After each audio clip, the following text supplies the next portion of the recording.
హరే కృష్ణ. భగవద్గీత అనగానే మనకు వెంటనే గుర్తుకు వచ్చే మాట ఫలితాన్ని ఆశించకుండా పని చేయి అని.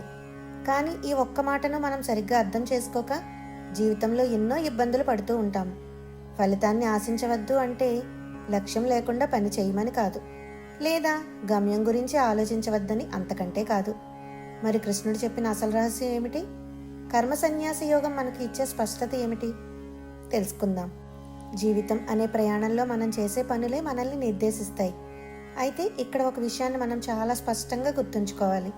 మనం చేసే పని మీద మాత్రమే మనకు అధికారం ఉంది, కానీ ఆ పని వల్ల వచ్చే ఫలితం మీద మనకు ఎటువంటి నియంత్రణ లేదు. ఉదాహరణకు, ఒక రైతు పొలాన్ని దున్ని విత్తనాలు వేసి నీరు పోయగలడు. అది అతని బాధ్యత, అతని అధికారం.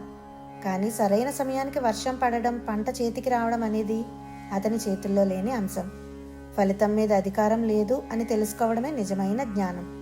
ఎప్పుడైతే మనం ఫలితం గురించి అతిగా ఆందోళన చెందుతామో అప్పుడు చేసే పని మీద శ్రద్ధ తగ్గిపోతుంది.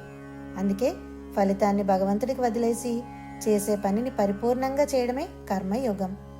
నిజమైన జ్ఞాని తను చేసే ప్రతి పనిని ఒక సాక్షిలా గమనిస్తాడు. తామరాకు నీటిలో ఉన్నా దానికి నీరు ఎలా అంటదో, మనం కూడా ఈ ప్రపంచంలో బాధ్యతలు నిర్వర్తిస్తున్నా ఫలితంపై మమకారాన్ని వదిలేస్తే ఏ ఒత్తిడి మనల్ని దరిచేరదు.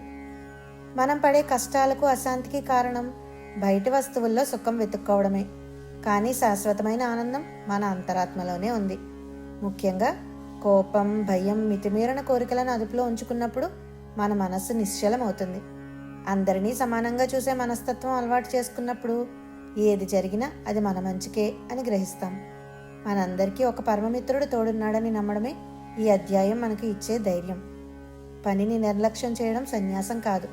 పని చేస్తూ ఫలితం యొక్క ఆందోళన వదిలిపెట్టడమే అసలైన కర్మ సన్యాసం. నేను నా బాధ్యతను అత్యుత్తమంగా నిర్వర్తించాను అనే తృప్తితో ఉందాం. ఫలితం ఏదైనా అది ప్రసాదంలా స్వీకరిద్దాం.